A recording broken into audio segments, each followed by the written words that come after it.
বিবিসির এক সাক্ষাৎকারে প্রশ্ন করা হয়েছিল বালক শিশুদেরকে যে যদি তোমাদেরকে প্রশ্ন করা হয়, ভাবার্থ বলছি, এই রাষ্ট্র এই সমাজের কাছে তোমরা কি চাও, তখন তারা বলেছিল আমরা রাষ্ট্রকে, এই সমাজকে, সভ্যতাকে প্রশ্ন করতে চাই আমরা কি অন্যায় করেছি, কেন আমাদেরকে আমাদের বাবারা মায়েরা লালন পালন করে না, কেন আমাদেরকে চাইল্ড কেয়ারে ফেলে তারা চলে যায়, আমাদেরকে অধিকার নাই মায়ের ভালোবাসা পাওয়ার। একজন নেতা বললেন যারা মা হবে মাতৃত্বকালীন সময়ে 8 থেকে 5 ঘন্টা করা হবে, এটা একটা প্রস্তাবনা তিনি দিয়েছেন। আমি তো ভেবেছিলাম মেয়েরা খুশি হয়ে যাবে, এবং বাস্তবেই মেয়েরা খুশি হয়েছে, কিন্তু কিছু মানুষ খুশি হতে পারে নাই, কারণ তারা চিন্তা করছে বড় সর্বনাশ, এটা দিয়ে তো মেয়েদের ভোট সব ওখানে চলে যাবে। এই জন্য এটাকে নেগেটিভলি নিয়ে এখন প্রচার করছে মেয়েদের ঘরের মধ্যে ঢুকাতে তারা চায়। নাউজুবিল্লাহ বলে। বাংলাদেশে কত লক্ষ হাজার নারী ধর্ষিতা হয়েছে, কই তোমরা কি আন্দোলন করেছ? একজন ধর্ষককে জনসমক্ষে এনে ফাঁসি দেওয়া হয়েছে, ধর্ষক ধর্ষণ করে ভিডিও করে বাজারে ছেড়ে দেয়, ফেসবুকে ছেড়ে দেয়, সব ডকুমেন্ট থাকার পরেও আজ পর্যন্ত কোনো ধর্ষককে ফাঁসি দেওয়া হয়েছে আপনি দেখেছেন? কেউ দেখেছেন? এই আইন দিয়ে কি হবে? যে আইন নারীর সতীত্ব রক্ষা করতে পারে না, আর তোমরা নারীর সতীত্ব রক্ষার জন্য মিছিল করো। কিসের মিছিল করো? নারীকে সম্মান দিয়েছেন মুহাম্মাদুর রাসূলুল্লাহ সাল্লাল্লাহু ওয়া ইযা বুশশিরা আহাদুহুম বিল উনসা। খেয়াল করুন, আল্লাহ বলছেন যখন তাদেরকে সুসংবাদ দেয়া হতো, বুশশিরা মানে সুসংবাদ দেয়া হতো, বিল উনসা তোমার একটি কন্যা সন্তান হয়েছে, ওয়াল্লা ওয়াজহুহু মুসওয়াদ্দান ওয়া হুয়া কাযীম, তখন তাদের চেহারাগুলো কালো হয়ে যেত। আজকে এক নারী ইসলামের এই বিধানের বিরুদ্ধে কটাক্ষ করেছে, ঠিক না বেঠিক? ঢাকার একজন সংসদ প্রার্থী, তার নাম সামথিং তুলি। আমরা এই মাহফিল থেকে বলবো, কোরআনের আইনের বিরুদ্ধে যদি কথা বলো, এই জমির ইসলামের বিরুদ্ধে কথা বলতে গিয়ে আর শাইখাতু হাসিনা, এখন তার বাংলাদেশে কোনো অস্তিত্ব নয়। আছে আছে একমাত্র অপরাধ ছিল তার ইসলামের বিরুদ্ধে দাঁড়িয়েছিল। সাবধান, যেই দল করতে চাও করো, কোরআন নিয়ে ব্যঙ্গ করো না, ইসলাম নিয়ে ব্যঙ্গ করো না, ইসলামী রাষ্ট্র ব্যবস্থা নিয়ে ব্যঙ্গ করো না। হাত পা ভেঙে দিতে চাও, ওই হাত পা আল্লাহ তোমাদের ভেঙে দেবার ব্যবস্থা করবেন। একটু অপেক্ষা করো আর শাইখাতু হাসিনার দিকে তাকাও, বেশি দূরে যেতে হবে। আসসালামু আলাইকুম ওয়া রাহমাতুল্লাহি ওয়া বারাকাতুহু।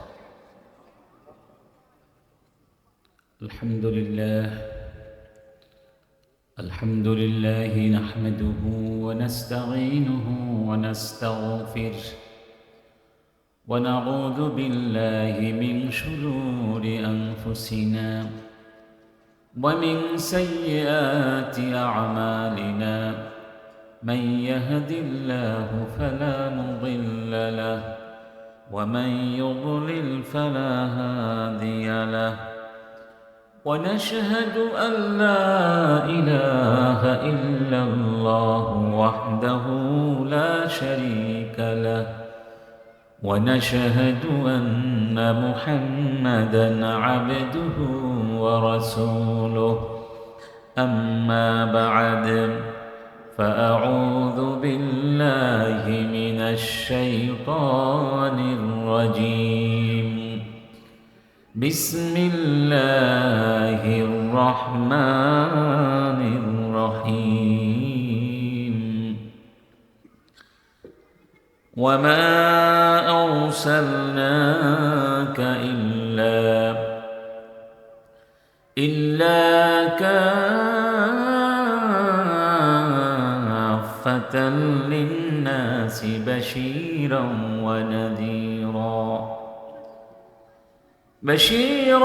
ونذيرا ولكن أكثر الناس لا يعلمون. صدق الله العظيم. إن الله وملائكته يصلون على النبي يا أيها الذين آمنوا صلوا عليه وسلموا تسليما. اللهم صل على مولانا محمد وعلى آل سيدنا مولانا محمد. أجمل منك لم تر قط عيني وأجمل منك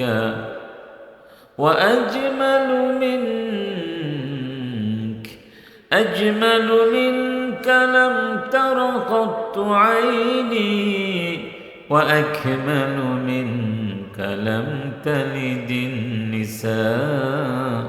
اللهم صل على سيدنا مولانا محمد وعلى آل سيدنا مولانا محمد.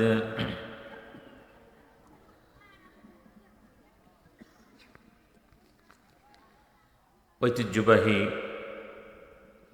সামাজিক সংগঠন ডিফেন্ডার্স অব বাংলাদেশ কর্তৃক আয়োজিত আজকের 31তম সিরাতুন নবী সাল্লাল্লাহু আলাইহি ওয়াসাল্লাম মাহফিলের সম্মানিত স্বনামধন্য সভাপতি, সম্মানিত প্রধান অতিথিবৃন্দ, সম্মানিত আয়োজকবৃন্দ, সম্মানিত উলামায়ে কেরাম, মুরব্বিয়ানে কেরাম, এলাকার গণ্যমান্য নেতৃত্ববৃন্দ, মুসলিমুন মুমিনুন ভাই বন্ধুগণ, সবাই কেমন আছেন? আলহামদুলিল্লাহ, আলহামদুলিল্লাহ, বারাকাল্লাহু ফীকুম। আজকের এই সুন্দর আয়োজন, অসাধারণ আয়োজন, সিরাতুন নবী সাল্লাল্লাহু আলাইহি ওয়াসাল্লামের আয়োজন।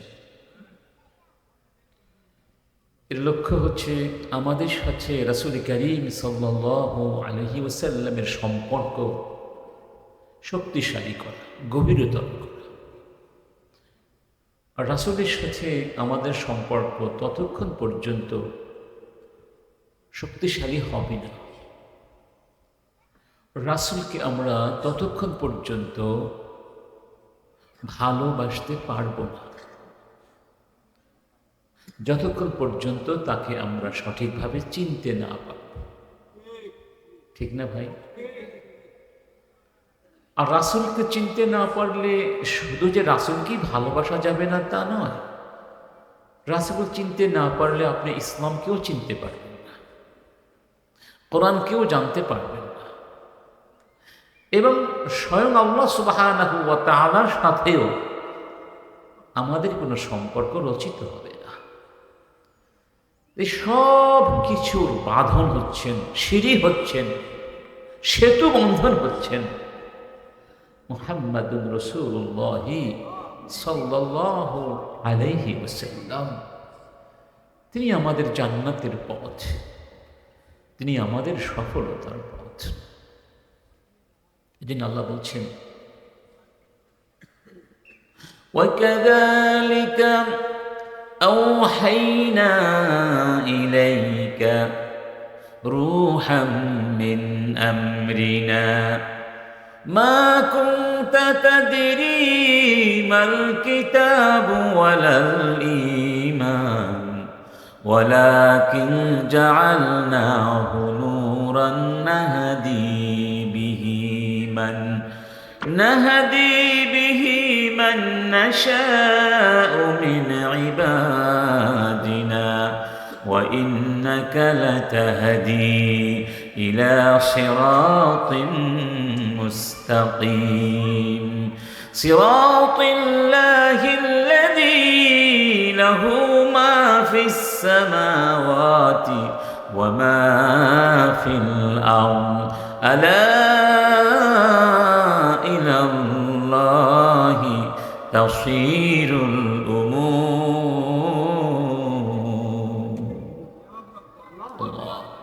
ভাবার্থ হচ্ছে রসুল আমি তোমার কাছে আমার পক্ষ থেকে রূহ পাঠিয়েছি। কি পাঠিয়েছি? রূহ, যাকে আমি বানিয়েছি নূর, আলোকবর্তিকা। আল্লাহু আকবার। আমি যাকে খুশি এই আলো তাকে দেই। তুমি মানুষকে সে আলোর পথে আহ্বান করছো। সে আলোর পথ সিরাতুল মুস্তাকিম, যেই পথের মাধ্যমে মানুষের সাথে আল্লাহর সম্পর্ক রচিত হবে। সেই রবের পরিচয় এই মহাবিশ্বের তিনি মালিক, এবং তার কাছে সবাইকে আবার সব কিছুকে ফিরে যেতে হবে। সুবহানাল্লাহ। ওয়া ইন্নাকা লাতাহদি ইলা সিরাতিম মুস্তাকিম। রাসূল যেই জিনিসটির মাধ্যমে, যেই বস্তুর মাধ্যমে আমাদেরকে সিরাতুল মুস্তাকিমের পথ দেখিয়েছেন, তাকে বলা হয়েছে রূহ। তাকে নামকরণ করা হয়েছে নূর, আলো। এই আলোকে দিয়েছেন, রুহটাকে দিয়েছেন। রুহ ছাড়া কি মানুষ বাঁচে? কি বলেন, বাঁচবে?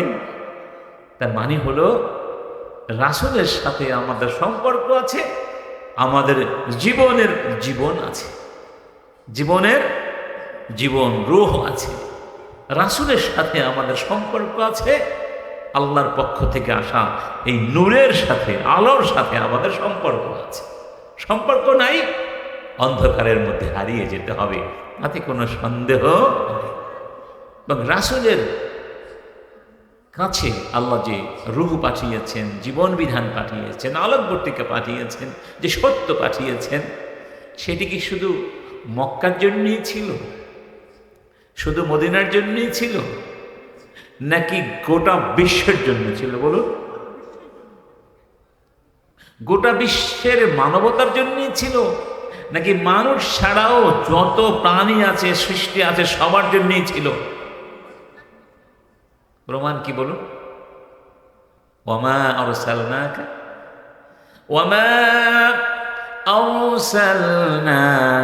ইল্লা রাহমাতাল লিল আলামিন। কি সুন্দর কথা! একটু সবাই পড়া যান একসাথে, একসাথে পড়া যায়? একটু মন খুলে ভালোবাসা নিয়ে পড়ুন না। ওয়ামা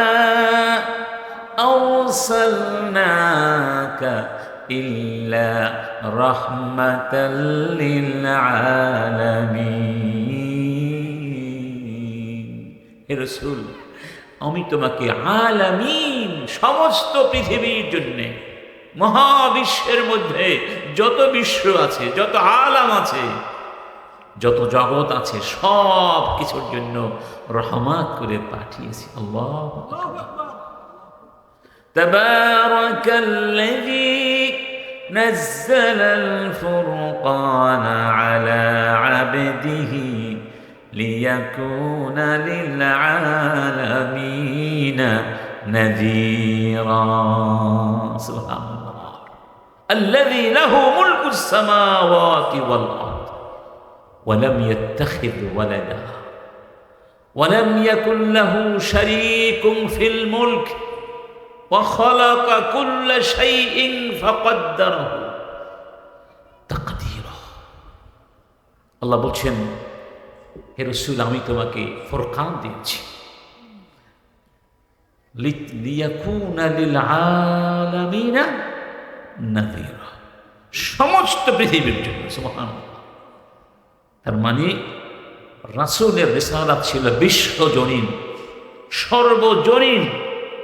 কিয়ামত পর্যন্ত যত মানুষ আসবে, যত সময় আসবে, এই সর্বকালের সর্বস্থানের সকল মানুষের জন্য এই রিসালাত প্রযোজ্য, এবং এই রিসালাতের মধ্যেই মানবতার কল্যাণ আছে। সুবহানাল্লাহ বলুন না। এই জন্য রাসূল করিম সাল্লাল্লাহু আলাইহি ওয়াসাল্লাম যা এনেছেন সেটি এর আগে, রাসূল আসার আগে এই পৃথিবীর বুকে যে অবস্থা ছিল মানবতার, মানবাধিকারে, মানব সমাজে, সেই অবস্থাটাকে আমরা জানি জাহেলি বলে, কি বলে, অথবা জাহেলিয়াত বলে আমরা চিনি। সেই জাহেলিয়াতের অন্ধকার দূর করে রাসূল যে আদর্শ, শিক্ষা, সভ্যতা, ব্যবস্থাপনা এনেছিলেন, যে অবদান রেখে গিয়েছিলেন, সেটিকে আজকে আমরা একটু আলোচনা করব। আমাদের আলোচ্য বিষয় হচ্ছে এটা, যে বিশ্বের সর্বশ্রেষ্ঠ সমাজ সংস্কার ও শান্তির সমাজ প্রতিষ্ঠায় মুহাম্মাদুর রাসূলুল্লাহ সাল্লাল্লাহু আলাইহি ওয়াসাল্লাম। তার মানে আরও সমাজ সংস্কার পৃথিবীতে আছে, আসবে, এসেছিল, ঠিক কিনা? কিন্তু আমাদের নবীজির মতো করে কেউ সমাজ সংস্কার করতে পারেন নাই। তিনি শ্রেষ্ঠ সমাজ সংস্কার, এবং তিনি এই পৃথিবীর বুকে শান্তি প্রতিষ্ঠা করেছিলেন। আচ্ছা, এরপরে মানবাধিকার প্রতিষ্ঠায় তার অবদান, মূলত এটা আগের কথারই এক্সটেনশন। যখন রাসূলের সমাজ সংস্কারগুলো আমরা জেনে যাব, শান্তি প্রতিষ্ঠার পদ্ধতিগুলো জেনে যাব, এর মাঝেই মানবাধিকারের বিষয়টা তো অবশ্যই স্পষ্ট হয়ে যাবে। কারণ মানবাধিকার প্রতিষ্ঠা না করে কি সমাজ সংস্কার করা যায়? মানবাধিকার প্রতিষ্ঠা না করে কি শান্তি প্রতিষ্ঠা করা যায়? তাহলে পুরো শিরোনামের মূল কনসেপ্ট হলো সমাজ সংশোধন আর শান্তি প্রতিষ্ঠায় রাসূলের অবদান। এই বিষয়টি আজকে আলোচনা করব সংক্ষিপ্তভাবে। তো যে রব্বুল আলামিন আমাদেরকে আজকের এই সুন্দর আয়োজনে অংশগ্রহণ করবার তৌফিক দান করেছেন, প্রথমে সেই রবের শুকরিয়া আদায় করে একসাথে বলি আলহামদুলিল্লাহ। অন্ধকার না থাকলে তো মানুষ আলো চিনত না, আবার আলো না থাকলে অন্ধকারও চিনত না। এই জন্য আরবিতে বলা হয় আল আশিয়াউ তুরাফু বিআদদাদিহা, মানে বস্তুকে সহজে চেনা যায় তার বিপরীত বস্তু দিয়ে, ঠিক না? এই জন্য রাসূল কিভাবে এই বিশ্ব সংস্কার করেছেন, মানবতার জন্য তার কি অবদান আছে মানবাধিকার প্রতিষ্ঠায়, শান্তি প্রতিষ্ঠায়, সেটা জানতে হলে অন্ধকারকে একটু জানা দরকার আছে নাকি নাই? সেই অন্ধকার যুগের কিছু চিত্র আগে আমরা তুলে ধরব, তাহলে বিষয়টা স্পষ্ট হবে এবং তার আলোকে আমরা পরবর্তী কথাগুলো বলতে পারবো ইনশাআল্লাহ। রাসূল করিম সাল্লাল্লাহু আলাইহি ওয়াসাল্লাম যখন মক্কে আগমন করলেন, রাসূলকে রিসালাত দেয়া হলো, এবং প্রথম 3 বছর তিনি গোপনে গোপনে ইসলাম প্রচার করলেন। সে 3 বছরে 50-এর অধিক মানুষ মুসলিম হলেন। এক পর্যায়ে গিয়ে যখন দাওয়াতের কার্যক্রম প্রকাশ্যে আসলো, তখন মক্কার লোকদের নির্যাতন, নিপীড়ন, অত্যাচার মুসলমানদের প্রতি যখন বাড়তেই থাকবে, এক পর্যায়ে রাসূল করিম মুসলিমদেরকে অনুমতি দিয়েছিলেন, তোমরা ইচ্ছে করলে এখন অন্য কোথাও গিয়ে আশ্রয় নিতে পারো, মানে হিজরত করতে পারো। তখন কিছু মুসলিম, তুই পড়বে, হাবাসায় মানে আবিসিনিয়ায় হিজরত করেছিলেন। এটা আমরা সবাই জানেন না, এটাকে বলা হিজরতুল হাবাসা। মুসলিমরা মক্কা থেকে চলে গেলেন আবিসিনিয়ায়, একটি আফ্রিকান দেশ। সেই দেশের বাদশা ছিলেন, তার নাম ছিল আন-নাজ্জাশী। তিনি একজন ভালো মানুষ ছিলেন, সত্যবাদী ছিলেন, ন্যায় বিচারক ছিলেন। মক্কা থেকে উচ্চ ক্ষমতা সম্পন্ন একটি প্রতিনিধি দল পাঠানো হলো বাদশা নাজ্জাশীর কাছে। কি জন্যে? তার দেশে যে সব মুসলিম হিজরত করে চলে গিয়েছেন তাদেরকে ধরে আনার জন্য, তাদেরকে ফেরত আনার জন্যে। ইন্না লিল্লাহি। চিন্তা করে দেখুন, সত্যের বিরুদ্ধে, ইসলামের বিরুদ্ধে কাফিরদের হিংসা, ঘৃণা, শত্রুতা কত গভীরে পথিত, যে মক্কার মুসলিমরা সব কিছু ফেলে চলে গেলেন। ঠিক আছে, তোমরাই মক্কায় থাকো, আমরা না হয় চলে গেলাম, তারপরেও তারা শান্তিতে নেই। কারণ কি জানেন? কারণ কি জানেন? কারণ সমস্ত অবিশ্বাসীরা, বাতিলপন্থীরা, যারা অন্যায়ের উপরে প্রতিষ্ঠিত থাকে, তাদের মনে একটা ভয় থাকে যে সত্য অবশ্যই একদিন বিজয়ী হবে। সে বাংলাদেশে থাকুক আর অন্য কোনো দেশে চলে যাক, অতএব সত্যকে তারা সব সময় ভয় করে এবং সত্যের আগমন, বিজয়কে তারা ঠেকিয়ে দেওয়ার জন্যে, স্তব্ধ করে দেওয়ার জন্যে সর্বশক্তি ব্যয় করে। কিন্তু বিস্ময়ের ব্যাপার হলো, সত্য নিধনের জন্য বাতিলপন্থীরা যত বেশি নির্যাতনের স্তীব্রতা বৃদ্ধি করে, সত্যের বিজয় তত ত্বরান্বিত হয়। সুবহানাল্লাহ। দেখেছেন, ফেসিবাদী সরকার আর শাইখাতু হাসিনা, এই ফেসিবাদী সরকার এই দেশ থেকে ইসলামকে বিতাড়িত করার জন্য আলেমদেরকে হত্যা করে নাই। আলেমদের উপরে এত ক্ষোভ কেন জানেন? সব ক্ষোভ কাদের উপরে? আলেমদের উপরে। কারণ হলো, আলেমরা যদি সত্য কথা না বলে, ইসলামের কথা না বলে, তাহলে তো ইসলাম থাকবে না। আলেমরা হলেন নবীদের ওয়ারিস। আলেমদেরকে যদি সমাজের কাছে লাঞ্ছিত করা যায়, অপমানিত করা যায়, তাহলে ইসলামকে নিধন করা খুবই সহজ হয়ে যায়। এই জন্য তারা এই সহজ পথটি বেছে নিতে চায়। কিন্তু তারা ভুলে যায় আলেমদেরকে নিধন করা এত সহজ। কারণ হচ্ছে, আল্লাহর ইসলাম কার দিন? তো আল্লাহর দিন কি আল্লাহ নিধন হতে দেবেন? আল্লাহ বাঁচিয়ে রাখবেন না? ওয়াদা করেছেন না? কি বলেছেন? ইন্না নাহনু নাযালনা যিকরা ওয়া ইন্না লাহু লাহাফিযুন। এই যিকির, এই কোরআন, এই ইসলাম আমি আল্লাহ নাজিল করেছি। এই যিকিরকে আমি হেফাজত করব, কথা দিলাম। সুবহানাল্লাহ। নবীর ব্যাপারে বলছেন আল্লাহ পাক, আল্লাযীনা জাআলুল কুরআনা আযীম ফাওয়ারাব্বিকা লানাসআলান্নাহুম আজমাঈন আম্মা কানু ইয়া'মালুন ফাসদা বিমা তু'মার ওয়া আ'রিদ আনিল মুশরিকিন ইন্না কাফাইনাকাল মুস্তাহজিইন। হে রাসূল, এই কোরআনকে যারা টুকরো টুকরো করে দিতে চায়, খণ্ডিত বিখণ্ডিত করে কোরআনের আলো নিভিয়ে দিতে চায়, তুমি ভয় করো না, আমি আল্লাহ তাদের জন্য যথেষ্ট। আমি তাদেরকে ছাড়বো না। ফাওয়ারাব্বিকা লানাসআলান্নাহুম আজমাঈন, সবগুলোকে ধরবো এবং জবাবদিহি করব। তুমি তোমার কাজ করে যাও। ফাসদা বিমা তু'মার, তোমাকে বলা হয়েছে দিন প্রচার করো, প্রতিষ্ঠা করো, করে যাও। ওদেরকে ভয় করো না। ইন্না কাফাইনাকাল মুস্তাহজিইন, তোমাকে নিয়ে যারা ব্যঙ্গ করবে, তোমাকে নিয়ে যারা দুষ্টমি করবে, প্রহসন করবে, তোমাকে নিয়ে উপহাস করবে, তোমাকে লাঞ্ছিত করার চেষ্টা করবে, আমি আল্লাহ তোমার সাথে আছি, ভয় করো না। রাসূলের সাথে আল্লাহ আছেন। তিনি কি সেই রসুলের ওয়ারিসদেরকে বাদ দিয়ে দিবেন? না তাদের সঙ্গেও আছেন? আছেন নাকি নাই? রব্বুল আলামিন বলছেন, ওয়ালা তাহিনু ওয়ালা তাহজানু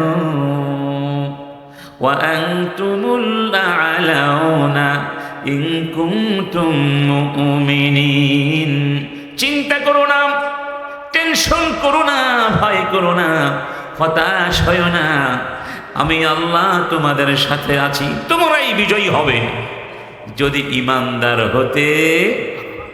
ইন্না لننصر رسلنا والذين آمنوا في الحياة الدنيا ويوم يقوم الأشهاد يوم لا ينفع الظالمين معذرتهم ولهم اللعنة ولهم سوء الدار আল্লাহ বলছেন আমি আমার নবীদেরকে সাহায্য করি, অবশ্যই করি, আমি আমার মুমিনদেরকে সাহায্য করি। সুবহানাল্লাহ। অতএব সত্যকে কেউ মুছে দিতে পারবে? এবার দেখুন, মক্কা থেকে আমর ইবনুল আসের নেতৃত্বে একটি উচ্চ ক্ষমতা সম্পন্ন প্রতিনিধি দল নাজ্জাশীর কাছে গিয়ে মুসলিমদের বিরুদ্ধে অপবাদ ছড়ালো। এই মুসলিম যারা আপনার দেশে আগমন করেছে, হিজরত করেছে, অনুপ্রবেশ করেছে, তারা সন্ত্রাসী, তারা ধর্মদ্রোহী, দেশদ্রোহী, মানে যতভাবে বাদশাকে উস্কানি দিয়ে মুসলমানদের বিরুদ্ধে খেপিয়ে তোলা যায়, কোনো ভাষাই তো বাদ দেওয়ার কথা। বাদশাহ চাইলে তো আর শাইখাতুল হাসিনার মতো বলতে পারতো, ধর সবগুলোকে আয়না ঘরে ঢুকিয়ে দে, ঠিক না? কিন্তু ওই যুগেও কিছু ভালো মানুষ ছিল। সুবহানাল্লাহ বলবেন না? আসলে ইসলামটা কেমন একটা ধর্ম! সুবহানাল্লাহ। সেই দেখেন প্যারিসে বসে একজন হিন্দু, কি নাম জানতেন? পিনাকি ভট্টাচার্য, মুসলিম নয়, হিন্দু, সত্য কথাগুলো বলছে না? আমরা কি তাকে টাকা দিয়েছি? দায়িত্ব দিয়েছিলাম? কথা কথা বলছে। তার মানে যখন অন্ধকার নেমে আসে আর মনে হয় এবার শেষ, আর কোনো উপায়, আল্লাহ পাকে ভাবেই লোক তৈরি করে দান, শক্তি তৈরি করে দান, জনবল তৈরি করে দান, কণ্ঠস্বর তৈরি করে দান। অন্ধকারের ভেতর থেকে আলোক বর্তিকা জ্বলে উঠে সত্য নিয়ে। সুবহানাল্লাহ। এবার বাদশাহ বললেন, আপনাদের কথা শুনলাম, মুসলমানদের কথাও তো শুনতে হয়, ঠিক না? এটাই তো ন্যায় বিচার। ডাকলেন তাদেরকে। সেখানে মুসলিম প্রতিনিধি দলের নেতৃত্বে ছিলেন জাফর বিন আবি তালেব রাদিয়াল্লাহু, অর্থাৎ আমাদের নবীজির আপন চাচাতো ভাই জাফর বিন আবি তালেব। নামটি মনে রাখবেন যুবক ভাইয়েরা, ছাত্র ভাইয়েরা, নামটি ভুলে যেও, কারণ জাফর সেই ব্যক্তি মানব ইতিহাসের, কূটনীতির ইতিহাসে যত বক্তৃতা ভাষণ আছে, তিনি শ্রেষ্ঠ কূটনীতিবিদ ছিলেন। যিনি এত সুন্দর করে ভাষণ দিয়েছিলেন, ওই সময় তার মতো এত সুন্দর ভাষণ কেউ দিতে পারে? আসুন দেখা যাক তিনি কি বলেছিলেন। আইয়ুহাল মালিক কুন্না কাওমা আহলি জাহেলিয়া। বাদশাকে অত্যন্ত শ্রদ্ধা ভরে সম্বোধন করে বললেন, মহামান্য বাদশাহ, আমরা ছিলাম জাহিলি যুগের মানুষ। কোন যুগের মানুষ? জাহিলি যুগের মানুষ। আমাদের জীবনধারা কি ছিল শুনুন। না আবুদুল আসনাম, আমরা মূর্তির পূজা করতাম। ভয়ানক কথা। এই পৃথিবীর মধ্যে শ্রেষ্ঠ সম্মান দিয়েছেন আল্লাহ কাদেরকে? মানুষকে না? কাকে দিয়েছেন? সেই মানুষ যখন তারই নির্মিত কোনো নির্বাক অথবা স্বভাব প্রাণীর সামনে মাথা নত করে, তখন সে নিজেকেই শুধু লাঞ্ছিত করে না, সে গোটা মনুষ্যত্বকে লাথি দেয়। কথা ঠিক না? এবং সে তার যথাযোগ্য সঠিক সত্য স্রষ্টাকে অস্বীকার করে। এই মহাবিশ্বের যিনি মালিক, তাকে অস্বীকার করে। আপনি যার রাজ্যে বসবাস করছেন, আপনি যা রিজিক দিয়ে জীবনযাপন করছেন, তাকে অস্বীকার করে আপনি যখন অন্য কারো সামনে মাথা নত করবেন, এটা কোনো ছোটখাটো বিষয়, এটা হচ্ছে সবচেয়ে ভয়ানক বিষয় পৃথিবীর। তিনি বলছেন, এরকম ভয়ানক অপরাধ আমরা করতাম, আমরা নিজেরা মূর্তি তৈরি করে তার সামনে মাথা নত করতাম। এখানেই শেষ নয়, ওয়ানাকুলুল মাইতা, আমাদের রুচিবোধ এত নিচে নেমে গিয়েছিল, আমরা মৃত প্রাণীও খেতাম। মানুষ মরা প্রাণী কখন খায়? যখন তার রুচি। আপনি খাবেন মরা গরুকে? খাবেন? 1 লক্ষ টাকা দিলেও তো খাবো না, 1000 কোটি টাকা দিলেও তো খাবো না। তাহলে যারা মরা প্রাণী খেত স্বাভাবিক প্রাণীর মতো, তাহলে তাদের মধ্যে কোনো হিতাহিত জ্ঞান ছিল না, রুচিবোধ। এরপরে বললেন ওয়ানাতিয়াল ফাওয়াহিশ, একটা পয়েন্ট দেখুন, ওয়ানাতিয়াল ফাওয়াহিশ, আমরা এত নিকৃষ্ট ছিলাম, বনের হিংস্র প্রাণী, পশু পাখি, জন্তু জানোয়ার তাদের জন্য নিকৃষ্ট হয়ে গিয়েছিলাম। আমরা নগ্নতা, বেহায়াপনা, অশ্লীলতা, জিনা, ব্যভিচার এগুলোর মধ্যে হারিয়ে গিয়েছিলাম। ইন্না লিল্লাহি, কত বড় ভয়ানক বিষয়। একটা সমাজ যখন নগ্নতার মধ্যে হারিয়ে যায়, ওই সমাজের কোনো নৈতিকতা থাকে না। আর যখন মানুষের নৈতিকতা থাকে না, তখন সে এত মানুষ থাকে না। আর যখন সে মানুষই থাকে না, তখন আর তার কিসের সভ্যতা, কিসেরই সমাজ, কিসেরই অধিকার, সব কিছু ধ্বংস হয়ে যায়, তছনছ হয়ে যায়। কি হয়ে যায়? তছনছ হয়ে যায়। ওয়ানাকতাউল আরহাম, আমরা রেহেমের সম্পর্ক কেটে দিতাম, ছিন্ন করে দিতাম। বাবার সাথে সম্পর্ক, মায়ের সাথে সম্পর্ক, ভাই বোনদের সাথে সম্পর্ক, চাচাদের সাথে সম্পর্ক, মামাদের সাথে সম্পর্ক, খালাদের সাথে সম্পর্ক, আত্মীয়তার যে বাঁধনগুলো আছে, এই আত্মীয়তার কোনো মূল্য আমাদের কাছে ছিল না। আমরা ব্যক্তি স্বার্থের কারণে কিংবা অন্য কোনো কারণে অকারণে এই পবিত্র বন্ধনকে আমরা ছিন্ন বিচ্ছিন্ন করে দিতাম। আচ্ছা ভাই, পশু পাখিদের মধ্যে কি রেহেমের বাঁধন আছে? এরা বোঝে কিছু? এক জগতে বাবা, আর এক জগতে। কিন্তু আল্লাহ পাক মানুষের মধ্যে এই আত্মীয়তার বাঁধন সৃষ্টি করে দিয়েছেন।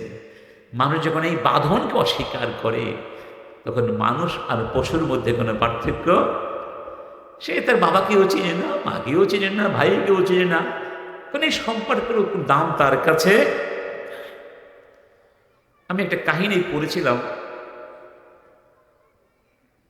ইউরোপে এক যুবক তার বাবার কাছে এসে বললেন, বাবা, এই মেয়েটিকে আমি পছন্দ করেছি, বিয়ে করতে চাই। বাবা বললেন যে না, এই মেয়েটিকে তুই বিয়ে করিস না। কানে কানে বললেন, এই মেয়েটিকে বিয়ে করিস না, কারণ এই মেয়েটি তোর বোন, তোর মা জানে না, তোর মা জানে না। ছেলেটি আরেকটি মেয়েকে পছন্দ করে বাবাকে বললেন। বাবা এবারও বললেন, না না না, এই মেয়েটিকেও বিয়ে করিস না, এই মেয়েটি তোর বোন, তোর মা জানে না। এভাবে 3-4টা মেয়েকে পছন্দ করলো। প্রতিবার ওই লোক বলে, এই মেয়েটি তোর বোন হয় সম্পর্কে, তোর মা জানে না। তো মায়ের কাছে গিয়ে ছেলে বলল, ওখানে তো বাবা মা আলাদা আলাদা হয়ে গেছে, যে মা, আমি একটা বিপদে পড়েছি, তুমি আমাকে সমাধান দাও। আমি যখনই একটা মেয়েকে পছন্দ করি, বাবা বলে তোর বোন, তোর মা কিন্তু জানে না, এখন আমি করবোটা কি?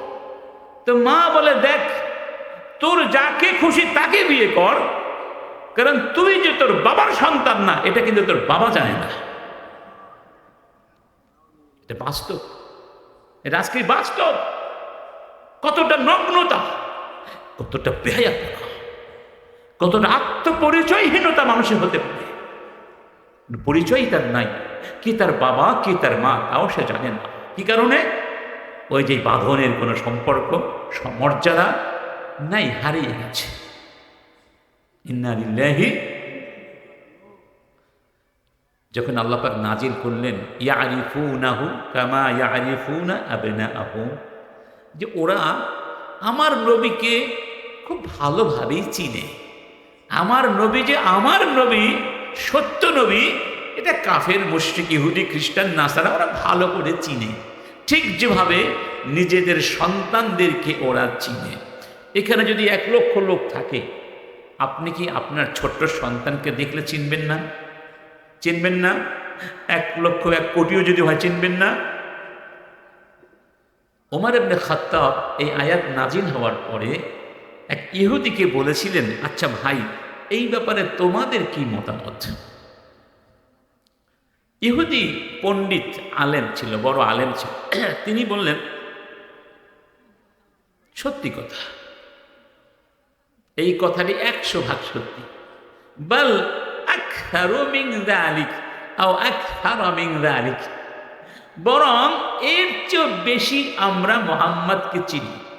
অর্থাৎ আমি আমার সন্তানকে যতটা না চিনি, তার চেয়ে বেশি চিনি মুহাম্মদকে সাল্লাল্লাহু আলাইহি ওয়াসাল্লাম। ওমর তখন হতবাক হয়ে বিস্ময় ভরে প্রশ্ন করলেন, এই কথার অর্থ কি? ওই ইহুদি পণ্ডিত বললেন, আমার সন্তান যে আমার সন্তান তা তো আমি নিশ্চিত নই, এটা জানে তার মা। কিন্তু মুহাম্মাদুর রাসূলুল্লাহ সাল্লাল্লাহু আলাইহি ওয়াসাল্লাম, তিনি যে আল্লাহর নবী, সত্য নবী, এই ব্যাপারে কোনো সন্দেহ নাই। সুবহানাল্লাহ বলতে কষ্ট লাগে না? থাক, বলা দরকার নেই। সুবহানাল্লাহ, বলেন সুবহানাল্লাহ। আল্লাযীনা ইয়াহমিলুনাল আরশা ওয়া মান হাওলাহু ইউসাব্বিহুনা বিহামদি রাব্বিহিম ওয়া ইউমিনুনা বিহি ওয়া ইস্তাগফিরুনা লিল্লাযীনা আমানু রব্বানা ইগফির লিল্লাযীনা তাবু রব্বানা ওয়াসি'তা কুল্লা শাইইন রাহমাতাও ওয়া ইলমা ইগফির, তারপর কি, লিল্লাযীনা তাবু ওয়াত্তাবাউ সাবিলাকা ওয়া কিহিম আযাবাল জাহিম। আল্লাহর অসংখ্য ফেরেশতা আছেন যারা আল্লাহর আরশ বহন করেন, আরশের চারপাশে থাকেন, তারা সব সময় আল্লাহর তাসবিহ করেন, সুবহানাল্লাহ সুবহানাল্লাহ, ঈমান আনেন আর আমাদের জন্য দোয়া করেন যে আল্লাহ, তুমি তো রহমত দিয়ে, মাগফিরাত দিয়ে সব কিছু পরিবেষ্টন করে আছো। আল্লাহ, তুমি ওই লোকগুলোকে মাফ করে দাও না যারা ঈমান এনেছে, যারা তোমার কাছে মাফ চাচ্ছে, তুমি তাদেরকে মাফ করে দাও। সুবহানাল্লাহ। তাহলে ফেরেশতারা কি বলে? সুবহানাল্লাহ সুবহানাল্লাহ সুবহানাল্লাহ। আপনিও বলুন সুবহানাল্লাহ আলহামদুলিল্লাহ, ফেরেশতাদের সাথে মিল হয়ে যাবে, ঠিক না বিঠি? আমার বন্ধুগণ, জাফর বিন আবি তালিব বললেন, ওয়া নাকতাউল আরহাম ওয়া নুসিউল জিওয়ার, এবং প্রতিবেশীদের সাথে ভালো আচরণ করতাম না। এই সবগুলো এক কথায় এভাবে বললেন, ওয়া ইয়াকুলু মিন্নাদ দাঈফু আল কাওয়িয়ুদ দাঈফা ওয়া ইয়াকুলু মিন্নাল কাওয়িয়্যু আদ দাঈফা।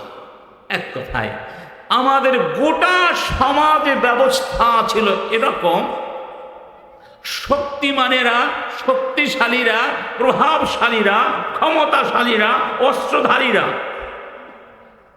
দুর্বলদেরকে ধরে ধরে খেয়ে ফেলত। ইন্না লিল্লাহি, এটাই হলো সমাজ। আচ্ছা বলুন, যেই সমাজে শক্তিশালীরা দুর্বলদেরকে খেয়ে ফেলে, সেটাকে কোন সমাজ বলা হয়? জঙ্গল। সেটা কি? গাবা। সেটা হচ্ছে আল মুজতামাউল গাবা, জঙ্গল। জঙ্গল, ওই জঙ্গলে হরিণ থাকে দুর্বল, সিংহ থাকে শক্তিশালী। সিংহ পেলে হরিণ ছাড়ে? কি বলেন, ছাড়ে? এক কথায় এটা ছিল জুলুমের সমাজ। কি সমাজ? জুলুমের সমাজ। সুবহানাল্লাহ। এই ছিল সেই সমাজের কিছুটা চিত্র। এবার বলুন, সেখানে কি না ছিল? এই পৃথিবীতে যত অন্যায়, যত খারাপ, যত নিকৃষ্ট কাজ, যত ক্ষুধাদ্রোহিতা, যত অমানবিক কাজ, যত অন্ধকার, যত অসভ্যতা, যত কলঙ্ক, যত চারিত্রিক পতন অধপতন, সব কিছু আছে না? সব এখানে আছে। সেই ছিল সমাজ ব্যবস্থা। এবং এটা ছিল শুধু আরবদের জন্য না, পৃথিবীর বেশিরভাগ জায়গায় এটাই ছিল চিত্র, বাস্তব চিত্র। এরপরে বলছেন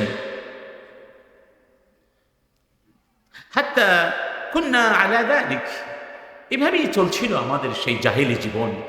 হাত্তা বাআসাল্লাহু ইলাইনা রাসূলান নারিফু নাসাবাহু ওয়া সিদকাহু ওয়া আমানাতাহু ওয়া আফাফা। ঠিক সেই অবস্থায় আল্লাহ সুবহানাহু ওয়া তাআলা আমাদের কাছে একজন নবী পাঠালেন, রসূল পাঠালেন। সুবহানাল্লাহ। একটু এই চিত্রটা স্মরণ করুন। একজন বাদশার সামনে দাঁড়িয়ে কথা বলছেন জাফর, তার বিপক্ষে দাঁড়িয়ে রয়েছে শত্রুরা, এবং সেই মুসলিমদেরকে মক্কা থেকে, দেশ থেকে বিতাড়িত করে দেওয়া হয়েছে। ধরুন সেখানে আপনি আমি এখন দাঁড়িয়ে রয়েছি, কি বাস্তবতা হতে পারে তখন? তিনি বলছেন এমন একজন ব্যক্তিকে আমাদের কাছে পাঠানো হলো রসূল বানিয়ে। তার নসব আমরা সবাই জানি, তিনি শ্রেষ্ঠ নসব থেকে এসেছেন। সুবহানাল্লাহ। ওয়াসিদকা, তিনি কোনোদিন কারোর সাথে মিথ্যে কথা বলেন নাই। তিনি সত্যবাদী এবং সমাজ তাকে সত্যবাদী বলে আখ্যা দিয়েছে। আমানাতা, তিনি আমানতদার, তিনি কোনোদিন খেয়ানাত করেননি। আচ্ছা, তিনি এসে কি বলেন আমাদেরকে? এই সমাজ সংস্কার দেখুন কি করতে বললেন, কি করতে বললেন। ফাদাআনা ইলাল্লাহি লিনুওয়াহিদাহু ওয়া না'বুদা ওয়া নুখলি'a মা কুন্না না'বুদু নাহনু ওয়া আবাউনা মিন দুনিহি মিনাল হিজারাতি ওয়াল আওথান ওয়া নাখলা। তিনি এসে বললেন কুলু লা ইলাহা ইল্লাল্লাহ তুফলিহু। সবাই পড়ো লা ইলাহা, লা ইলাহা তুফলিহু। আল্লাহ ছাড়া আর কোনো মাবুদ নাই। এই কথা বলো, এই কথা বিশ্বাস করো, তাহলেই তোমরা সফলতা পাবে। এটা হলো 1 নম্বর সংস্কার। এই সংস্কারের মধ্যেই সব সংস্কার লুকিয়ে আছে। এই সত্যের মধ্যেই সব সত্য লুকিয়ে আছে। অর্থাৎ তিনি মানুষের কাছে স্রষ্টার পরিচয়টা তুলে ধরলেন। স্রষ্টাকে চিনো, তাহলেই তোমার জীবন সফল।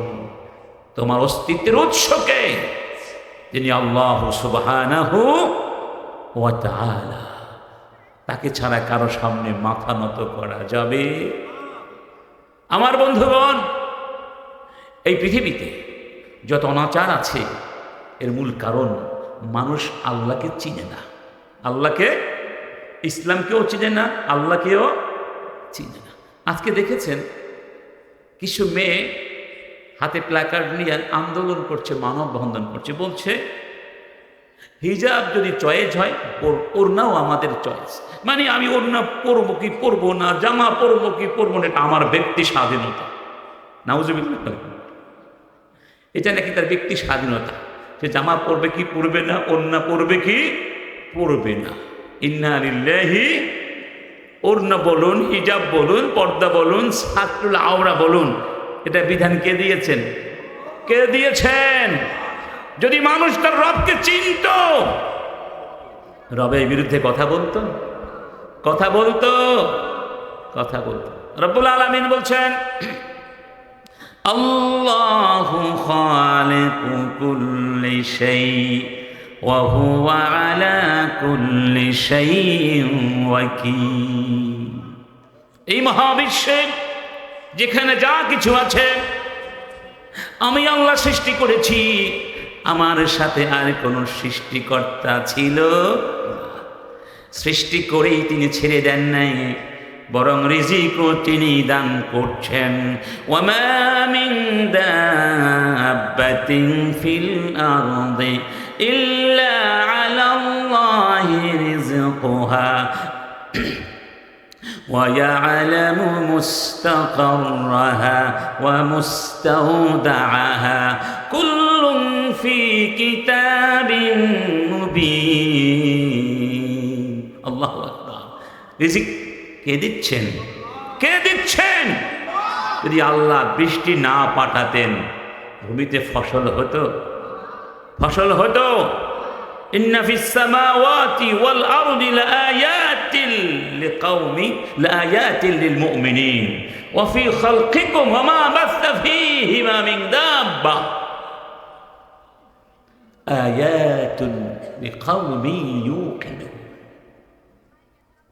ওয়া ইখতিলাফিল লাইলি ওয়ান নাহারি وما أنزل الله من السماء من رزق فأحيا به الأرض بعد موته وتصريف الرياح آيات لقوم يعقلون تلك آيات الله نتلوها عليك بالحق فبأي حديث بعد الله وآياته يؤمنون ويل لكل أفاك أثيم يسمع آيات الله تتلى عليه ثم يصر مستكبرا كأن لم يسمعها فبشره بعذاب أليم بعذاب إنا لله আল্লাহ বলছেন, হে মানুষ, আকাশ থেকে রিজিক কে পাঠায়? রিজিক মানে বৃষ্টি। ওই বৃষ্টি দিয়ে জমির উর্বর করে ফসল আমি ফলাই। হাযা খালকুল্লাহ ফারুনি মাযা খালাকু, এগুলো আমার সৃষ্টি। তোমরা যাদের পূজা করো দেখাও তো কি সৃষ্টি করেছে। আমি যে কোরআন দিলাম এর চেয়ে শ্রেষ্ঠ আয়াত আর কি হতে পারে? সুবহানাল্লাহ। তাহলে আল্লাহর পরিচয় মানুষের কাছে তুলে ধরেছেন। এজন্য পরে আল্লাহকে বলছেন, কুল আফাগাইরাল্লাহি তা'মুরুনি আ'বুদু আইয়ুহাল জাহিলুন। হে রাসূল বলো, তোমরা কি বলছো আল্লাহকে বাদ দিয়ে আমি অন্য কিছুর পূজা করব? হে জাহেল সম্প্রদায়, এরপরে কথা বলবে, ওয়ালাকাদ উহিয়া ইলাইকা ওয়া ইলাল্লাযীনা মিন ক্বাবলিক লাইন আশরাকতা লায়াহবাতান্না আমালুক ওয়া লাতাকুনান্না মিনাল খাসিরিন। হে রাসূল, আমি তোমাকে বললাম, সব নবীকে বলেছি, ওহী করেছি, আমি ছাড়া যদি কারো দাসত্ব করেছ তোমাদের সব কিছু বরবাদ করে দেব, বাতিল করে দিব, ধ্বংস করে দিব এবং তোমরা চরম বিপর্যস্ত হয়ে যাবে। বালিল্লাহা ফাআবুদ ওয়া কুম মিনাশ শাকিরিন। অতএব ইবাদত করো শুধু কার? শুধু কার? শুকরিয়া করো কার? এরপরেই বলছেন ওয়ামা কাদারুল্লাহা হাক্কা কাদরিহি, ওরা আমাকে ভালো করে চিনে না, জানে না, আমার সম্মাননা দিতে জানে না। আল্লাহু আকবার। আমার একটা ছোট্ট বাচ্চা আছে, ওই দিন বললাম বাবা নামাজটা পড়ে ঘুমাও, এশার নামাজ। ঘুমে ঘুমে ছিল, উঠেই নামাজ শুরু করে দিয়েছি বিছানায় বসেই। আমি এবার দূরে গেলাম, তোর মা জিজ্ঞেস করছে তুমি অজু না করেই নামাজ শুরু করে দিয়েছ, তোমার তো অজু নাই। তো নামাজ শেষ করে বলে একটু একটু অজু আছে। কি ব্যাপার, অজু একটু থাকে কিভাবে? থাকলে সব থাকবে, না থাকলে একটুও। তো বলে মা আমি তো অল্প অল্প প্রসাদ করেছি। কি করেছি? অল্প অল্প প্রসাদ করেছি, অজু আমার আছে, একটু একটু আছে। ছোট মানুষ যা বুঝে তাই বলছে। এরকম কিছু মানুষ আমাদের সমাজে। কেমন? আল্লাহর ইবাদতের কথা যখন বলা হচ্ছে, রাসূলের প্রথম সংস্কার ছিল আল্লাহ ছাড়া কারো সামনে মাথা নত করা যাবে না, আল্লাহর বিধান ছাড়া কারো বিধান মানা যাবে। দিনের বিজয়। এখন কিছু মুসলমান মনে করে কথা ঠিক আছে, নামাজ তো পড়ছি, রোজাও রাখি, যাকাতও দেই, হজটাও তো করে আসলাম, মিলাদ মাহফিলে তো মাঝে মধ্যে করাই আলেমদের ডেকে, মাশাআল্লাহ আমি অনেক বড় মুসলমান। এর বাহিরে মনে হয় কোনো ইসলাম আছে নাকি নাই? আছে নাকি নাই? তো অজু যেমন অল্প অল্প থাকে না, থাকলে সবটুকুই থাকতে হবে, ইমানও অল্প অল্প থাকবে না। এই কোরআনকে অল্প অল্প বিশ্বাস করলে হবে না, বিশ্বাস করলে কমপ্লিটলি বিশ্বাস করতে হবে, একেবারে শুরু থেকে শেষ পর্যন্ত প্রতিটি কথা কার? প্রতিটি কথা কার? কোরআনে কি আল্লাহ শুধু নামাজই করতে বলেছেন? এখানে রাষ্ট্র ব্যবস্থার কথা নাই, বিচার ব্যবস্থার কথা নাই, চুরির শাস্তি নাই, ব্যভিচারের শাস্তি নাই, সেগুলো কি ইবাদত নয়? বলুন তো, চুরির শাস্তি কে দিবে? আমাকে বলুন। হত্যার বিনিময়ে হত্যার কিসাসের বিধান কে বাস্তবায়ন করবে? রাষ্ট্র। কে করবে? রাষ্ট্র হত্যার বিধান বাস্তবায়ন করবে, রাষ্ট্র চুরির দণ্ড বাস্তবায়ন করবে, রাষ্ট্র যাকাত উত্তোলন করে সঠিকভাবে বন্টন করবে, এটা তার দায়িত্ব ছিল। রাষ্ট্র সমাজের জন্য রাষ্ট্র নিরাপত্তার বিধান করবে, রাষ্ট্র অক্ষমদের জন্য সামাজিক নিরাপত্তার ব্যবস্থা করে সমাজের রাষ্ট্রের প্রত্যেক নাগরিকের জানমাল এবং তার মৌলিক অধিকার নিশ্চিত করবে। এটাই তো ইসলামের শিক্ষা, তাই নয় কি? তাহলে সেই রাষ্ট্র কি এই দায়িত্ব পালন করবে কোনোদিন যদি সেই রাষ্ট্র কোরআন ভিত্তিক রাষ্ট্র না হয়? বলুন, করবে কোনোদিন? কোরআন ভিত্তিক রাষ্ট্র না হলে সেই রাষ্ট্র কোনোদিন আপনার আমার কল্যাণে কাজ করবে না। সেই রাষ্ট্রে যারা বসবে তারা নিজেদের পকেট ভর্তি করার জন্য হয়তো চাঁদাবাজি করবে, গুন্ডামি করবে, কিন্তু জনগণ কি খেলো না, কি পেল না, এই চিন্তা তাদের মাথায় নাই। কথা ঠিক না বেঠি? ওই জায়গায় যদি আপনি কোরআনের ধারকদেরকে পৌঁছাতে না পারেন আর বলেন আমি মুসলমান, যদি আপনার মধ্যে রাষ্ট্র ব্যবস্থায়, সমাজ ব্যবস্থায়, বিচার ব্যবস্থায়, শিক্ষা ব্যবস্থায়, পারিবারিক ব্যবস্থাপনায়, সমস্ত ব্যবস্থাপনায় ইসলামের ব্যবস্থাপনাকে বিজয়ী করার জন্য কোনো চিন্তা না থাকে, কোনো অনুরাগ না থাকে, কোনো চেষ্টা প্রচেষ্টা উদ্যোগ সৎসাহস না থাকে, তাহলে আপনি কিসের মুসলমান? আপনি কার দাসত্ব করছেন? আপনি কি ওই আল্লাহ দাসত্ব করছেন যিনি অক্ষম, যিনি আপনার জন্য রাষ্ট্রের জন্য বিধান দিতে পারেন না? তিনি শুধু আপনার নামাজ দিয়ে খুশি হয়ে যাবেন না। আপনার আবার প্রভু অক্ষম নন, তিনি মহাবিশ্বের সৃষ্টিকর্তা, আর মহাবিশ্বের দুনিয়া তার বিধানকে বিজয়ী করার জন্যই তো আমাদেরকে দুনিয়ায় পাঠানো হয়েছে। যে আল্লাহর জমিনে আল্লাহর বিধানকে বিজয়ী করতে হলে প্রথম যে বিশ্বাস তার মনের মধ্যে গেঁথে দিতে হবে, তোমার আমার জীবনের সব কিছু ওই স্রষ্টার সামনে সমর্পণ করে দিতে হবে। মূর্তির সামনে নয়, নেতার সামনে নয়, নেত্রীর সামনে নয়, বন্ধুর সামনে নয়, বান্ধবীর সামনে নয়, মানুষের বানালে কোনো আইনের সামনে নয়। মুসলমান নেত্রী নতি স্বীকার করবে, মাথা নত করবে আল্লাহর সামনে, আর মেনে নিবে আল্লাহর প্রতিটি আইন। ইন্নামা কানা কাওলাল মুমিনিনা ইযা দুউ ইলাল্লাহি ওয়া রাসূলিহি লিয়াহকুমা বাইনাহুম আন ইয়াকুলু সামি'না ওয়া আতা'না ওয়া উলাইকা হুমুল মুফলিহুন। আল্লাহ বলেছেন তারাই হলো আমার ঈমানদার বান্দা। আল্লাহ নিজে তার ঈমানদার বান্দাদের পরিচয় দিয়েছেন। তাদের পরিচয় হলো যখন তাদেরকে ডাক দেওয়া হয় আল্লাহর দিকে, রাসূলের দিকে, কাদের দিকে? তখন তারা বলে সামি'না ওয়া আতা'না। আমাদের কোনো সে নেই, আমাদের কোনো মতামত নেই, আমাদের কোনো প্রতিবাদ নেই, আমাদের কোনো অবজেকশন নেই। আল্লাহ তোমার বিধান শিরোধার্য, রাসূল আপনার সুন্নাহ শিরোধার্য, এর বিপরীতে অবস্থান করার কোনো অধিকার আমাদের নেই, মাথা পেতে নিতে পারে, যারা নিরঙ্কুশভাবে অ্যাবসলিউটলি আল্লাহ সার্বভৌমত্ব মেনে নিতে পারে, আল্লাহ বলছেন তারাই হলো ঈমানদার। আর সেই ঈমানের সূচনা হয় কি দিয়ে? ইয়া আইয়ুহান নাস কুলু লা ইলাহা ইল্লাল্লাহ তুফলিহু, তাহলে তোমরা সফল হবে। সুবহানাল্লাহ বলবো না? তাহলে তিনি বলছেন, রাসূল আমাদেরকে এই কথাটি প্রথমে শিক্ষা দিলেন। এরপরে বললেন ওয়া আমারানা বিসিদকিল হাদিসি ওয়া আদাইল আমানাহ।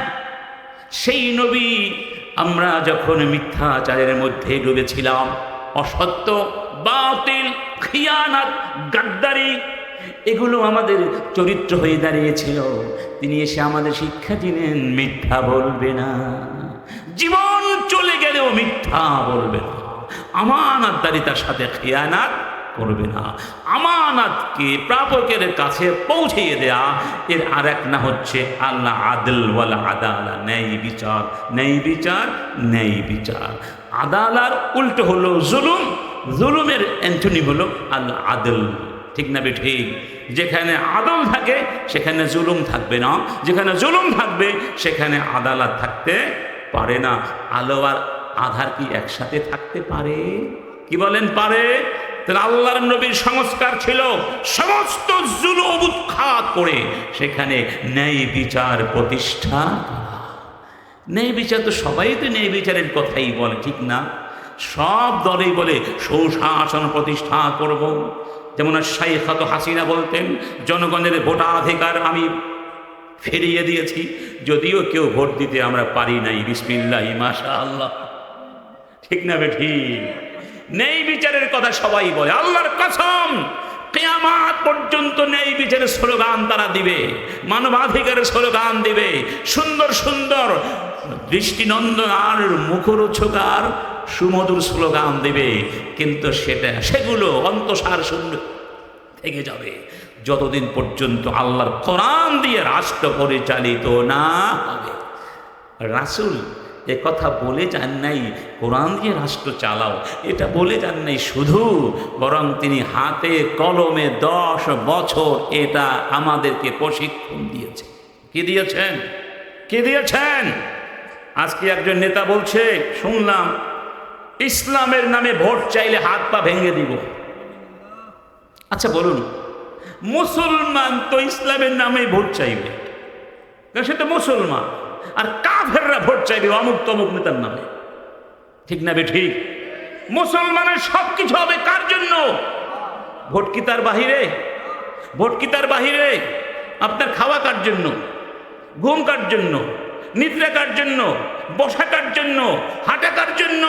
জীবন কার জন্য? বিয়ে কার জন্য? শিক্ষা কার জন্য? উপার্জন কার জন্য? বলুন না। যদি আপনি আপনার গোটা জীবনকে আল্লাহর জন্য করতে না পারেন, আপনি মুসলিম হতে পারবেন?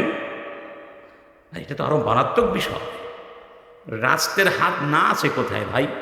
রাষ্ট্র এমন শক্তিধর একটা অর্গান, এর হাত আপনার বাথরুমেও আছে, আপনার বেডরুমেও আছে, আপনার শিক্ষা ব্যবস্থায় একটা হাত দিয়ে রাখছে, আপনার বিচার ব্যবস্থা আরেকটা নখর বসে রাখছে, আছে নাকি নাই?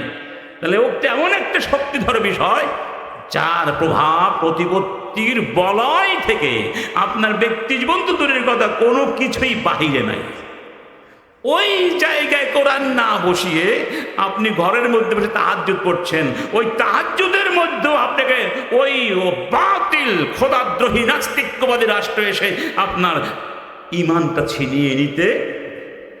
তাহাজ্জুদ করছেন আর মনে মনে ভাবছেন আজকে অফিসে গিয়ে একটা বড় ঘুষ খাবো। আচ্ছা বড় কি আছে, লেনদেন একটা আছে, আজকে বড় একটা ঘুষ খাবো। গিয়ে বলে এই কি দিবি, তাড়াতাড়ি দেন, আমাদের আজান হয়ে গেছে। আছেন না ভাই? তাহাজ্জুদ করে ঘুষ খায়। কেন ঘুষ খায়? গোটা অর্থ ব্যবস্থা, গোটা প্রশাসন ধ্বংস হয়ে গেছে, পচে গেছে, নষ্ট হয়ে গেছে। ঘুষ ছাড়া কোথাও কিছু হয় না। আপনি এখন মনে করুন এই এলাকার ভোটার, ওই এলাকায় যাবেন, স্থানান্তর করতে ঘুষ দিতে হয়। খবর নিয়ে দেখেন, ঘুষ ছাড়া কিছু হয় না। এই সমাজে নষ্ট হয়ে গেছে, প্রশাসন পচে গেছে, গলে গেছে, দুর্গন্ধ ছড়াচ্ছে। এই মরা লাশ যদি জীবিত করতে হয়, আল্লাহর কসম ধর্মনিরপেক্ষবাদী, খোদাদ্রোহী, নাস্তিত্ববাদী শক্তি, কোরআন বিরোধী শক্তি দিয়ে কোনোদিন তা হবে না, হবে না, হবে না। যদি 5 টাকা, 500 টাকা কিংবা কারো রক্তচক্ষুর ভয়ে কোরআন বিরোধীদেরকে আপনি ভোট দেন, ইসলামী শক্তির বিরোধীদের আপনি ভোট দেন, আপনি একজন বাতিলের সহযোদ্ধা হিসাবে আল্লাহর কাছে আপনাকে দাঁড়াতে হবে। আল্লাহ পাক বলেছেন, ওয়ালা তারকানু ইলাল্লাযীনা যালামু ফাতামাসসাকুমুন নার ওয়ামা লাকুম মিন দুনিল্লাহি মিন আউলিয়া সুম্মা লা তুনসারুন। খবরদার, জালেমদের পক্ষ অবলম্বন করবে। এই কোরআন দিয়ে যারা শাসন করে না তারা জালেম। তারা কি? তারা কি? কে বলেছেন? ওয়ামান লাম ইয়াহকুম বিমা আনজালাল্লাহ ফাউলাইকা হুমুজ জালিমুন ফাউলাইকা হুমুল ফাসিকুন ফাউলাইকা হুমুল কাফিরুন। কে বলেছেন?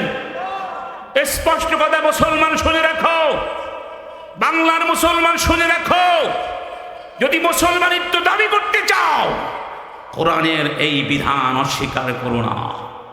আল্লাহ বলছেন যারা কোরআন দিয়ে শাসন করবে না তারা কাফের। আমার কথা নয়, তারা ফাসিক, তারা জালেম।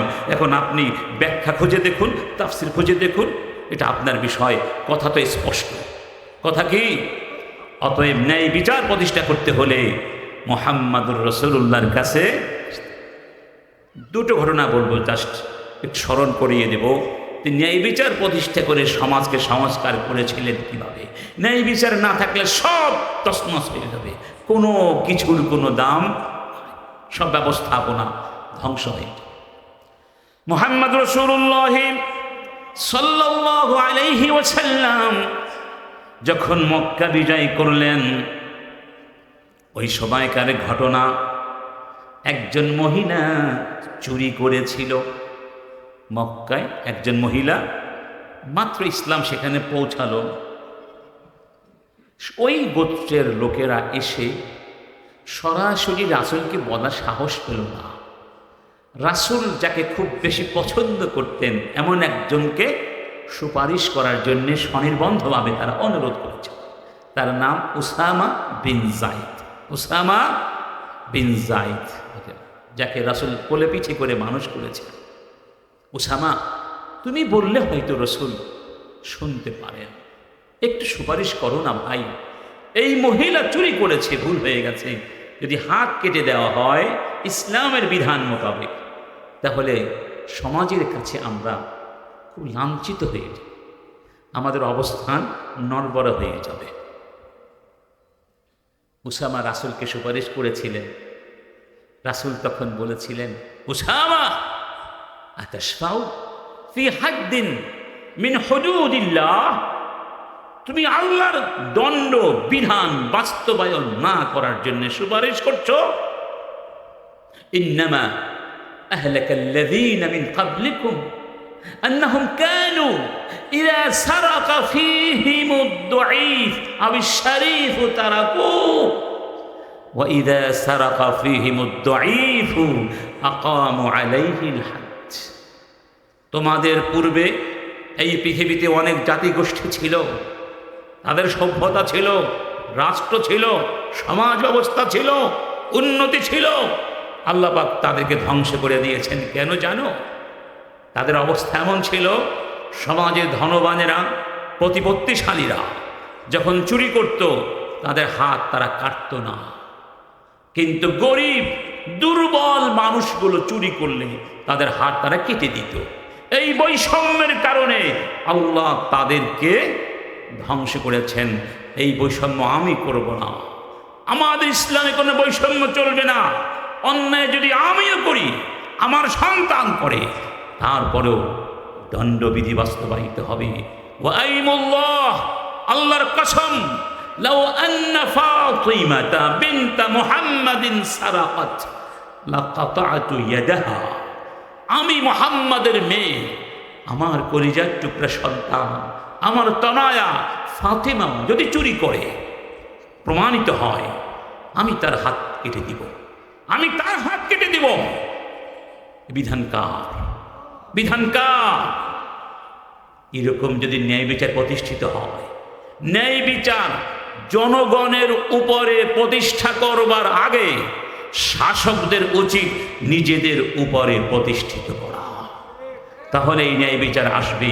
আর নিজেদের ব্যাপার আসলে সেখানে 9-6 করে পার করিয়ে দিল, আর জনগণের ব্যাপারে 100 ভাগ সঠিক।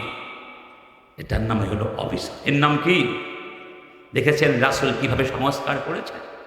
এখানেই শেষ নয়, বদরের প্রান্তরে চলে যান। 313 জন মুসলমান 1000 কাফেরের বিরুদ্ধে যুদ্ধের জন্য দাঁড়িয়ে গেছে। এক অসম যুদ্ধ। ওদের কাছে সর্বাধুনিক সমরাস্ত্র, আমাদের কাছে কিছুই নাই। অনেকটাই শূন্য হাতে আমরা মুসলিমরা দাঁড়িয়েছিলাম। রাসূল সৈন্য সমাবেশ করছেন, কাতারবন্দি করছেন। এটা তার স্ট্র্যাটেজি। একজনকে দেখলেন কাতারের বাহিরে দাঁড়িয়ে আছে, তার নাম সাওয়াদ বিন গাজিয়া। সাওয়াদ, ইস্তাউই, সোজা হয়ে দাঁড়াও, কাতারের ভেতরে গিয়ে দাঁড়াও, ডিসিপ্লিন ভায়োলেশন করো না। সাওয়াদ এ কথা বললে তাকে, এ কথা বলে রাসূলের হাতে একটা লাঠি ছিল, ওই লাঠি দিয়ে তাকে একটা গুতা মারলেন। কি মারলেন? গুতা মারলেন। না, সবাই পড়ি লা ইলাহা ইল্লা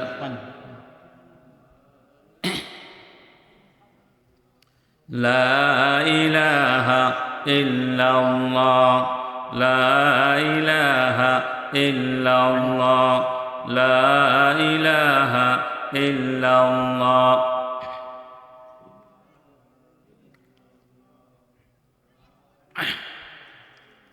লা ইলাহা ইল্লাল্লাহ মুহাম্মাদুর রাসূলুল্লাহ। সাওয়াদ বললেন, ইয়া রাসূলুল্লাহ, আউজাতানি, আমাকে কষ্ট দিয়েছেন, আমি ব্যথা পেয়েছি, প্রতিশোধ নিতে চাই। নবীজি বললেন, জামা খুলে দিলেন এবং বললেন, প্রতিশোধ নাও। সুবহানাল্লাহ। রাসূল নিজের জামাটা খুলে বললেন, প্রতিশোধ নাও, তোমাকে যেভাবে গুতা মেরেছি আমাকে ঠিক সেভাবে একটা গুতা মারো। সুবহানাল্লাহ। এই পৃথিবীর কোন রাজা, কোন বাদশাহ, আহলান ওয়া সাহলান, মারহাবান, আহলান ওয়া সাহলান, আমাদের সম্মানিত মেহমান, অত্যন্ত প্রিয় ভাই আমার মাওলানা মনোয়ার হোসেন মমিন সাহেব, তিনি সাতক্ষীরা থেকে এসেছেন। আলহামদুলিল্লাহ, আহলান ওয়া সাহলান, মারহাবান বিহি। মানুষটাও সুন্দর, গলাটাও সুন্দর, মাশাআল্লাহ। আলোচনা আরও সুন্দর। আল্লাহ পাক তাকে কবুল করুন, আমিন। তো আমি আর দীর্ঘায়িত করব না, দুটো কথা বলে শেষ করব। আল্লাহ, সবাই জানেন রাসূল যখন মক্কায় এসেছিলেন, ওই জাহেলিয়াতের সবচেয়ে ভয়ানক একটা বিষয় ছিল সন্তানদেরকে জীবন্ত হত্যা। ছিল কি না? এই পৃথিবীতে সন্তানরা হচ্ছে আমাদের সবচেয়ে প্রিয়, ঠিক না? কলেজার টুকরা বলা হয়, নয়নের পুত্তলি বলা হয়। কলেজার টুকরা মানে কি? আপনার অস্তিত্বের অংশ। সেই সন্তানদেরকে তারা জীবন্ত সমাধিস্থ করে দিত। অপরাধ কি ছিল? তারা কন্যা সন্তান। কি সন্তান? কি সন্তান? চিন্তা করতে পারেন একটা সমাজের অধপতন কোথায় গিয়ে দাঁড়াবে? মানবাধিকারের মূল যে 5টা পয়েন্ট আছে, জীবন রক্ষা, সম্পদ রক্ষা, সম্মান রক্ষা, আকল রক্ষা, নসব রক্ষা, ধর্ম রক্ষা, এই অধিকারগুলো কতটা ভুলুণ্ঠিত হলে একটা বাচ্চা নিষ্পাপকে সমাধিস্থ করা যায়। নবীজি সেই সমাজের প্রচলিত প্রথা বিলুপ্ত করে দিতে সক্ষম হয়েছিলেন না? এটা এত সহজ না, বিশ্বাস করুন। কোনো সমাজে যদি কোনো একটা প্রথা স্থিরতা পায়, ওই প্রথা সহজে উৎপাটন করা যায়। এটার বিরুদ্ধে যুদ্ধ করতে হয়, প্রয়োজনে রক্তক্ষয়ী আন্দোলনও হয়। তার মানে রাসূল সেই জাহিলি সমাজ ব্যবস্থাকে ভেঙ্গে চুরে চুরমার করে সে বিধ্বস্ত ভূমির উপরে আরেকটি সভ্যতা রচনা করেছিলেন। তার নাম হলো ইসলাম, তার নাম ন্যায় বিচার, তার নাম মানবাধিকার, তার নাম নারীর অধিকার, নারীর মর্যাদা। আজকে একজন নারী বলছে ঢাকা বিশ্ববিদ্যালয়ের শিক্ষক, এটা আমার ব্যক্তিগত বিষয়, আপনার এখানে নাক গলাতে আসেন কেন? ইন্না লিল্লাহ। আমরা ভেবেছিলাম মেয়েরা খুশি হয়ে যাবে, কারণ এই মেয়েরা কাজ করে, চাকরি করে, আবার বাসায় এসে সব কাজ করে, স্বামীও চাকরি করে, স্বামী বাসায় এসে জামা কাপড় খুলে নতুন করে ফ্রেশ হয়ে ঘুমায়, চা খায়, টিভি দেখে, আর স্ত্রী তার নারীত্বের পরিবারের সব দায়িত্ব পালন করে, ঠিক না? ঠিক। এরপরে যদি মা হন, তিনি ছোট্ট বাচ্চা থাকে, সেই বাচ্চাটাকে রেখে যখন চাকরি করতে চান, বলেন মায়ের মন কি ওখানে থাকে? আমি আমার এক বন্ধুকে নিয়ে এটা বাসা খুঁজতে গিয়েছিলাম জালালাবাদ। দারুণ একটা বাসা পেলাম, খুবই সুন্দর, সাজানো গোছানো, খুব ওয়েল ডেকোরেটেড। কয়েকটা বাচ্চা ছোট্ট ছোট্ট বাসায় আছে। এটা কাজের মেয়ে মনে হয় হবে। বাচ্চাগুলো মারামারি করছে, কান্নাকাটি করছে, চিল্লাচিল্লি করছে। খুব মায়া লাগলো যে বাবা কোথায়, মা কোথায়। একটু খোঁজ দিলাম, বলা হলো তারা চাকরি করতে গেছে সীতাকুণ্ড। কোথায়? সীতাকুণ্ড। বাবাও ওখানে, মাও ওখানে, আর ছোট্ট বাচ্চাগুলো বাসায় বসে মারামারি করে, ফালাফালি করে, কান্নাকাটি করে, ভাঙচুর করে আছে একটা কাজের মেয়ে। বলুন এই বাচ্চাগুলো কি অপরাধ করেছে? বিবিসির এক সাক্ষাৎকারে প্রশ্ন করা হয়েছিল বালক শিশুদেরকে যে যদি তোমাদেরকে প্রশ্ন করা হয়, ভাবার্থ বলছি, এই রাষ্ট্র, এই সমাজের কাছে তোমরা কি চাও? তখন তারা বলেছিল আমরা রাষ্ট্রকে, এই সমাজকে, সভ্যতাকে প্রশ্ন করতে চাই, আমরা কি অন্যায় করেছি? কেন আমাদেরকে আমাদের বাবারা মায়েরা লালন পালন করে না? কেন আমাদেরকে চাইল্ড কেয়ারে ফেলে তারা চলে যায়? আমাদেরকে অধিকার নাই মায়ের ভালোবাসা পাওয়ার? কথা বুঝতে পেরেছেন? একজন নেতা বললেন যারা মা হবে মাতৃত্বকালীন সময়ে 8 থেকে 5 ঘন্টা করা হবে। এটা একটা প্রস্তাবনা তিনি দিয়েছেন। আমি তো ভেবেছিলাম মেয়েরা খুশি হয়ে যাবে, বাস্তবেই মেয়েরা খুশি হয়েছে।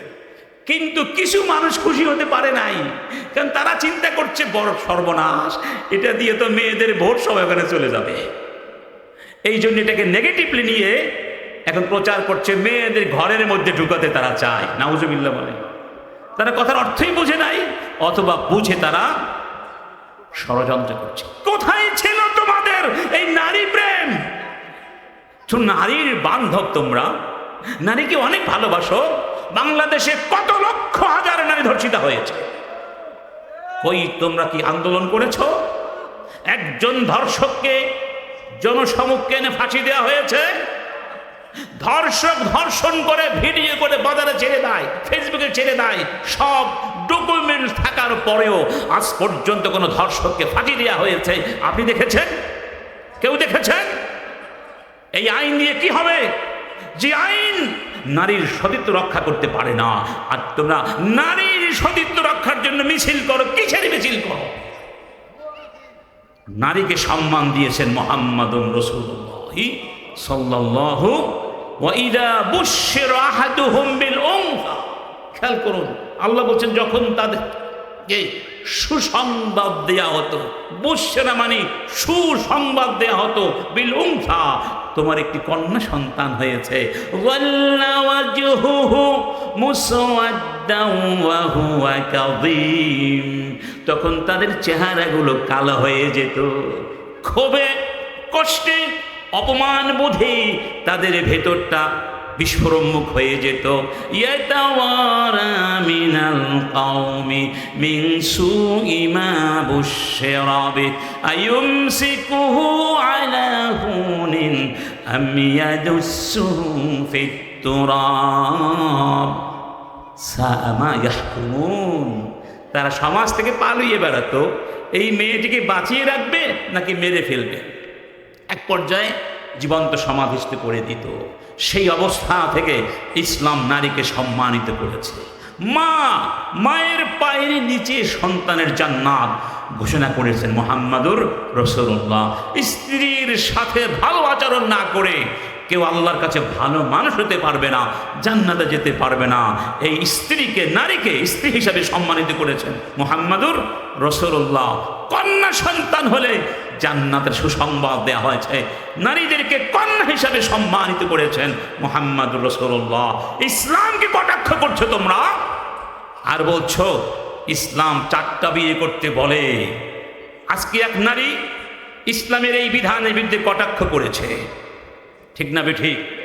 ঢাকার একজন সংসদ প্রার্থী, তার নাম সামথিং তুলি। আমরা এই মাহফিল থেকে বলবো, কোরআনের আইনের বিরুদ্ধে যদি কথা বলো, ওই জবান আল্লাহ কেমন পরিবেশ তৈরি করে ইনশাল্লাহ দেবেন, তোমার এই জবান একদিন কেটে ফেলা হবে। এই জমির ইসলামের বিরুদ্ধে কথা বলতে গিয়ে আর শাইখাতু হাসিনা, এখন তার বাংলাদেশে কোনো অস্তিত্ব নয়। আছে আছে একমাত্র অপরাধ ছিল তার ইসলামের বিরুদ্ধে দাঁড়িয়েছিল, আর কোনো অপরাধ আমি দেখি না। ইসলামের বিরুদ্ধে না দাঁড়ালে আজকে এই জমিন থেকে তাকে পালাতে হতো না। সাবধান, যেই দল করতে চাও করো, কোরআন নিয়ে ব্যঙ্গ করো না, ইসলাম নিয়ে ব্যঙ্গ করো না, ইসলামী রাষ্ট্র ব্যবস্থা নিয়ে ব্যঙ্গ করো না। হাত পা ভেঙে দিতে চাও, ওই হাত পা আল্লাহ তোমাদের ভেঙে দেবার ব্যবস্থা করবেন। একটু অপেক্ষা করো আর শাইখাতু হাসিনার দিকে তাকাও, বেশি দূরে যেতে হবে। আমার বন্ধুগণ, শেষ নবীজি শিরক থেকে মানুষকে তাওহীদের পথে এনে সত্যিকার অর্থেই মানুষের সম্মান মর্যাদা প্রতিষ্ঠা করে দিয়েছিলেন। আল্লাহর সাথে মানুষের সম্পর্ক গড়ে দিয়েছিলেন। নারীর মর্যাদা প্রতিষ্ঠা করেছিলেন। শ্রমিকদেরকে অধপতিত, দাসদেরকে অধপতিত অবস্থা থেকে এনে সম্মানের অবস্থান দিয়েছিলেন। প্রত্যেক মানুষ যেন সম্মান নিয়ে, মর্যাদা নিয়ে, অধিকার নিয়ে বাঁচতে পারে, তার জীবন, সম্পদ, সম্মান সব কিছু সেই নিশ্চয়তা দিয়েছিলেন। এবং এক কথায় একটি জান্নাতি রাষ্ট্র, পরিবেশ, সমাজ গঠন করে তিনি মানুষের মুখে হাসি ফুটিয়েছিলেন। সে হাসিটুকু আজকে আমাদের মুখে, কারো মুখে আজকে হাসি নাই। হাসির ভিতরে অনেক কষ্ট আছে। মন খুলে আমরা হাসতে ভুলে গিয়েছি। আল্লাহর কসম, যতদিন পর্যন্ত এই সমাজ মদিনার সেই সমাজ না হবে, রাসূলের রেখে যাওয়া রাষ্ট্র ব্যবস্থা সমাজ না হবে, ততদিন মন খুলে আমরা হাসতে পারবো। আল্লাহ পাক আমাদের সবাইকে সেই সোনালী সমাজ গঠন করা তৌফিক দান করুন। মুহাম্মদ রাসূলুল্লাহ সাল্লাল্লাহু আলাইহি ওয়াসাল্লামের সব অবদান স্বীকার করে সেগুলো মেনে নিয়ে নতুন বিশ্ব ব্যবস্থা প্রতিষ্ঠার সংগ্রামে, আন্দোলনে আমাদের সবাইকে কবুল করুন। ওয়া আখিরু দাওয়ানা আনিল হামদুলিল্লাহি রাব্বিল আলামিন। আসসালামু আলাইকুম ওয়া রাহমাতুল্লাহি ওয়া বারাকাতুহু।